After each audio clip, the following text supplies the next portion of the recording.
10x optical zoom or 6x zoom powered by smart AI? Which one actually wins? These two phones might finally answer that question. OPPO has officially launched its latest flagship, and after months of hype, it's finally here. On paper, the hardware looks seriously impressive. Big thanks to my tech partner over in China for providing this footage. I really appreciate the support in making this video happen. Hey everyone, Stella here from techiestreet. If you're into staying updated with the newest gadgets, make sure to hit that subscribe button and turn on notifications so you don't miss any of our latest tech content. So let's start where everyone's looking first, the cameras. The biggest upgrade, the return of true 10x optical zoom. OPPO has been teasing this for a while, and honestly, we rarely see it anymore. High costs, limited space, and powerful AI zoom systems pushed most brands away from it, but OPPO is bringing it back. The Find X9 Ultra replaces the X8 Ultra's 6x periscope with a new 50-megapixel 10x telephoto camera. Before launch, many doubted whether the sensor and f3.5 aperture could deliver, but the results speak for themselves. At 10x zoom, text looks noticeably sharper. Even at 60x and 120x, the X9 Ultra holds on to more detail using the same AI processing. The image style is different too. The X8 Ultra relies more on aggressive processing for punchier photos. The X9 Ultra goes for a cooler, more natural look. Low-light performance stays surprisingly close, but once you zoom in further, the X9 Ultra clearly pulls ahead. A similar story continues with the 3x telephoto camera. The X8 Ultra still brightens images more aggressively, making them look instantly appealing. The X9 Ultra gets a larger sensor, but its slightly smaller aperture means highlight control in darker scenes isn't quite as strong. The main camera tells a different story. OPPO upgraded to a huge 200-megapixel sensor, and the improvement is easy to spot. Photos look cleaner, sharper, and more refined. In low light, gains are subtle but visible, especially in highlight control and color accuracy.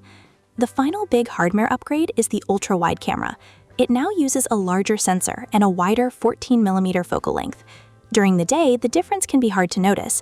At night, though, the improvements become much clearer, even if a few minor issues remain. Color reproduction also gets a major boost. OPPO moves from a 9-channel system to a new 24-channel setup, delivering brighter, more accurate colors that feel closer to real life. With two 200-megapixel cameras and two 50-megapixel cameras, HD mode now adds extra focal length options at 2x and 10x. And yes, 200 megapixels makes a huge difference in detail. It also makes a huge difference in file size. A single photo can reach nearly 93 megabytes, almost 4 times larger than the X8 Ultra.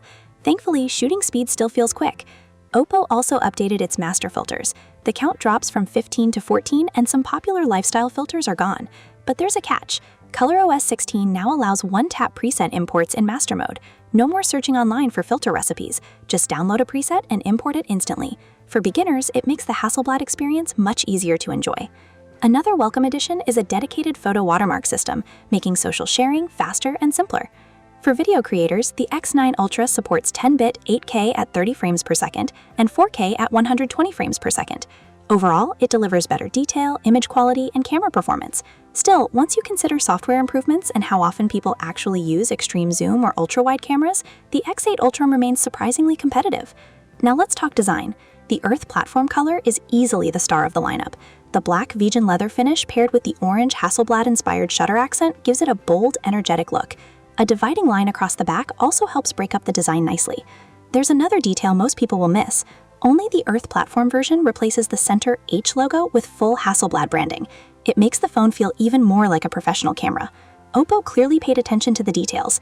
The height and width are similar to the previous model, but this phone is thicker and heavier. Surprisingly though, it feels more premium thanks to its better balanced proportions. And then there's the camera module, the part everyone is talking about. The circular camera island is much larger, giving the phone a stronger presence. OPPO also uses an irregular lens layout. Some people hate it. Personally, I don't think it looks strange at all. In fact, a giant circle filled with giant lenses probably would have looked even bulkier and far less interesting. But here's something interesting. OPPO took a very different approach to the camera design this year.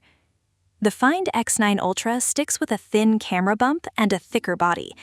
The camera module protrudes about 6 millimeters, barely more than the X8 Ultra's 5 millimeters. Compared to Vivo's slimmer body and massive camera bump, OPPO's design feels much more comfortable in daily use. The button layout remains unchanged, and that's good news. OPPO keeps its familiar left button, right button setup that many users already love. Once you're used to it, everything feels natural.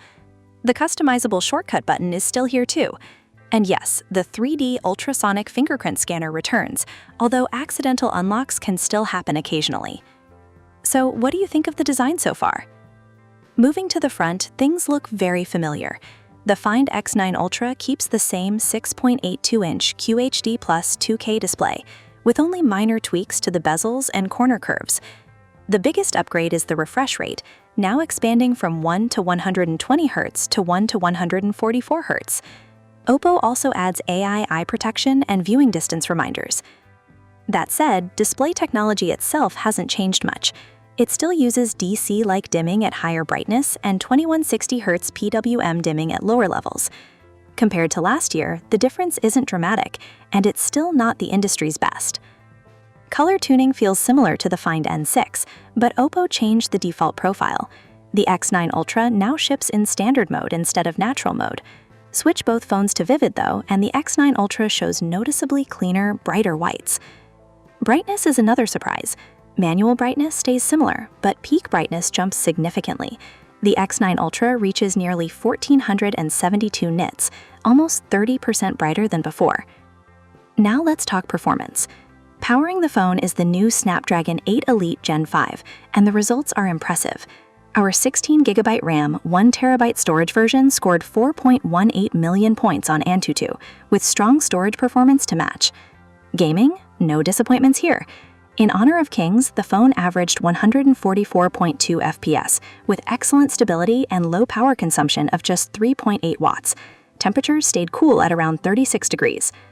Honkai Star Rail is much tougher. During a 20-minute test, the phone maintained 59.9 FPS with stable performance. Power consumption increased to 8.2 watts, and temperatures climbed into the mid-40s, but overall stability remained solid. Genshin Impact also ran smoothly. Average frame rate reached 60.1 FPS, with efficient 3.7-watt power consumption and comfortable temperatures throughout. This generation also supports frame interpolation and super resolution. You can even combine them with high graphic settings. Of course, temperatures rise, but the results are impressive. In Genshin Impact, frame interpolation pushed performance to 122.5 FPS. Power consumption increased only slightly, and temperatures remained well under control. Overall, a very solid result. Now for one of the biggest upgrades of all. Battery capacity finally breaks the 7,000 mAh barrier, up from 6,100 mAh on the previous generation. That gives OPPO a clear advantage over Xiaomi and Vivo's Ultra flagships this year. Charging is equally strong, with 100-watt wired and 50-watt wireless support. In testing, charging peaked at around 75 watts during the first minute. The phone reached 16% in just 5 minutes and fully charged in 47 minutes. Battery endurance was excellent too, losing only 30% after 3 hours of regular use. Another feature that genuinely stands out is OPPO's AI flash technology. It feels useful, not gimmicky.